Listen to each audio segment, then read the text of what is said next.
that suddenly? I thought LaShawn just did an outstanding job of really, trying to preach here, just hitting things downhill. It was very tough, especially with this defense, to go lateral. We learned that with the weather, it was very difficult to go lateral. We felt like we had to get a downhill game going. I thought the job those three inside guys did was outstanding. Todd and Jason and Evan against two really, really good defensive tackles. And then we just started changing up formationally kind of a look so that they couldn't chase us down a little bit from the backside. I thought Brett Selleck had a really, really good game.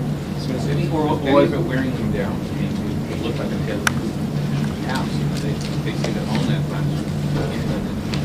Yeah, that's why you got to play a full 60, and I think our guys understood that there was no panic or anything at halftime, and just came in, made the necessary adjustments. Obviously, they scored, but it was on a very short field on Nick's first turnover of the year, and then the other two came in the return game, which was a real difficult game from a return standpoint because it was almost like you out-kicked your coverage, so they could get something started. So a real credit to those guys on the offense side of the ball. I thought our defense played really, really well considering the situation. So. What's it like to plan all week and walk out there and plan it's not going to take place? Yeah, I think we're prepared for it. We talk about it all the time. I talked about it a little bit earlier in the year. Is that everybody has a plan until you, and then the first snap it kind of goes awry. Whether it's so you didn't plan on something, anything, and we talk about it all the time that it's how you react to it. At times during a game, the crap's going to hit the fan. You show up here this morning, and our weather report was it wasn't going to snow till halftime. How'd that turn out? It did turn out pretty well.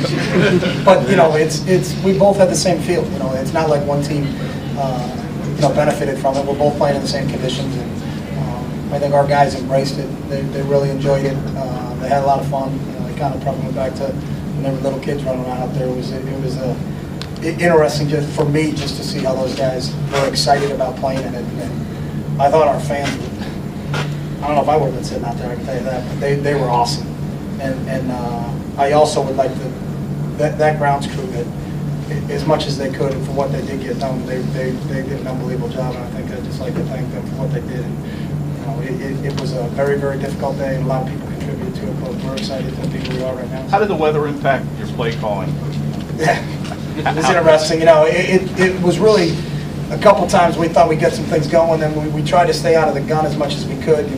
We had to drive there early in the second quarter, and then all of a sudden we got back into the gun, and the ball goes through Nick's hands, and we had some momentum going forward, and then we go back and was just trying to get our footing. I think it's our ability to kind of get in and out, and then when you came out in the second half, you were wondering what the weather's going to be like. It seemed like it calmed down a little bit.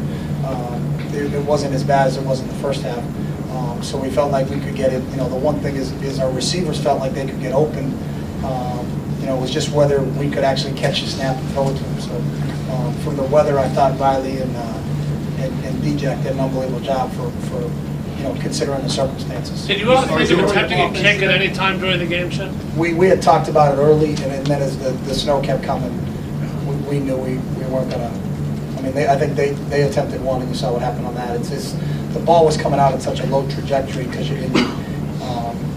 Very, very difficult to get the footing, and it was probably just leaked out, maybe a recipe for disaster. So, it was going to be a non-kick game. Have you ever coached in a game with that much snow? What's that? Have you ever coached in a game with that much snow? No, I've had a few games when we were in New Hampshire where it snowed, but nothing like this. How big was it going to the hurry-up offense today? Your offense seemed to really take off once you started picking up the pace offensively. We were actually ran the same offense the entire game. It's just about whether we execute or don't execute. So, it was hurry up and sit in the first quarter for us. And then we got a chance to get it going and to execute a little bit. That's kind of what we do. And again, to run the ball like we ran the ball and consider the circumstances. That's the thing I think. Or did you call shitty plays in the first half to set them up? That's a really bad word. You shouldn't use that. You said 44-yard back. We always look at the trigger points and things like that. But that was a tough catch. It's a big play, real tough catch, and that was almost a little bit of confidence that we can get some throws off. We felt like, or our receivers felt, and it was funny. Kerry Williams was the one who came up to me, and he was like, "Coach," Kerry made a great point. He's like, "Coach, this is what you got to do because you can't make up speed if the guy makes a stick move on you just because of the footing. You know, and Kerry was kind of the one, you know, and it's coming from a defensive guy saying, hey, if you have an opportunity to either throw a post or throw a corner route, it's hard to make up. And you know, when finally we hit Riley on it, it was almost like that kind of got us going. We got our confidence back a little bit, and then we got rolling there. You mentioned that the weather report initially said snow at halftime. Obviously, you could tell during warm-ups it was snowing hard. Yeah. Take us through why, did you start throwing out sheets of paper then and reconferring, or what did you do? No, I mean, we just went out and played. You know, it wasn't that complicated. You know, obviously from a play calling standpoint, we kind of narrowed down what we were going to select from. But you know, it was trying to get a feel of and it's weird because you go in, you know, after you warm up. So what was it going to like when we came back out? I know when I turned the corner, you know, when I was coming, I was like, oh, this is interesting.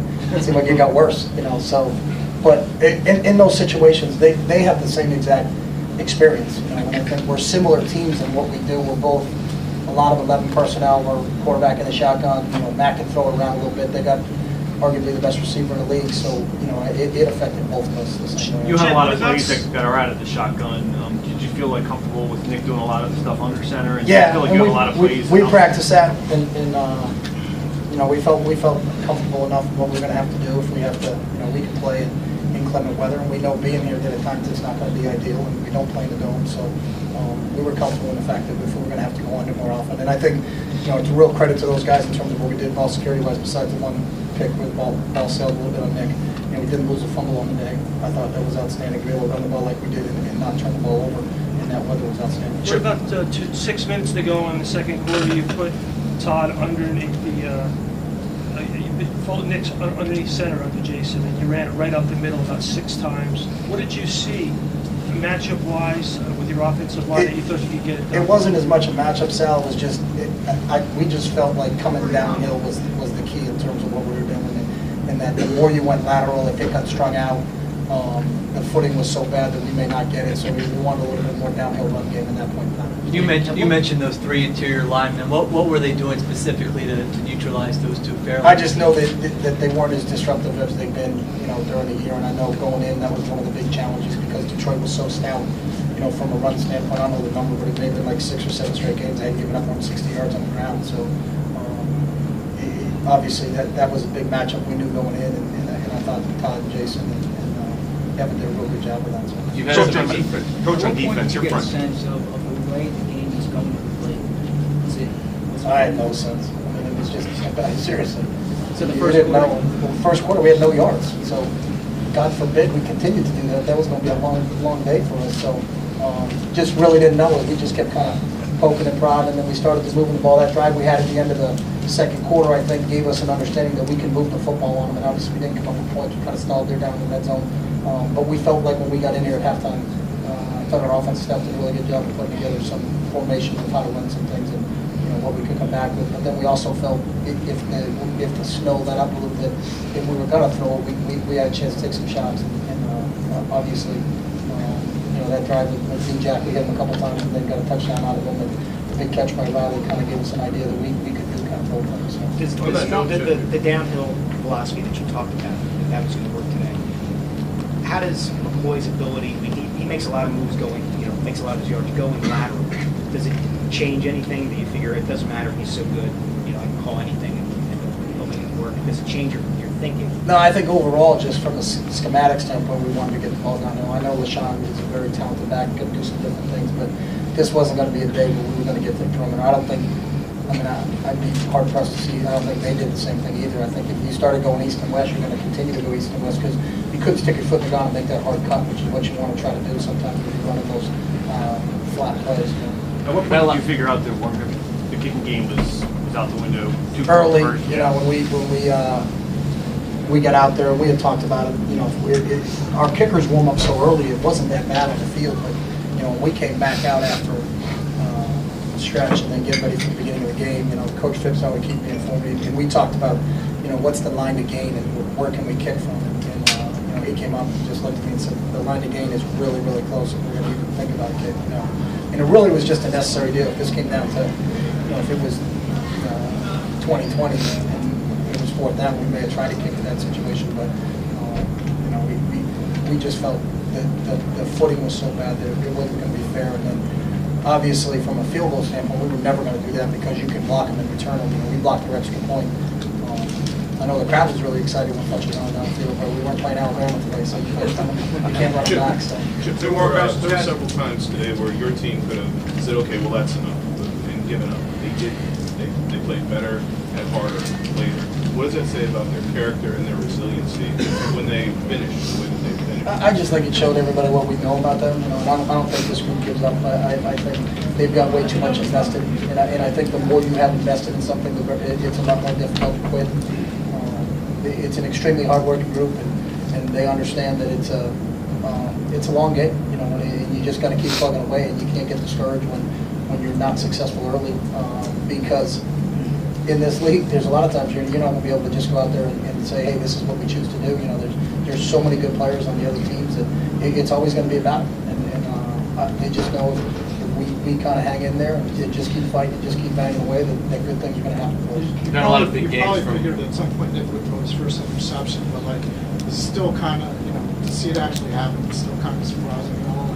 No, I mean, I think any mistake Nick makes is kind of surprising because it just.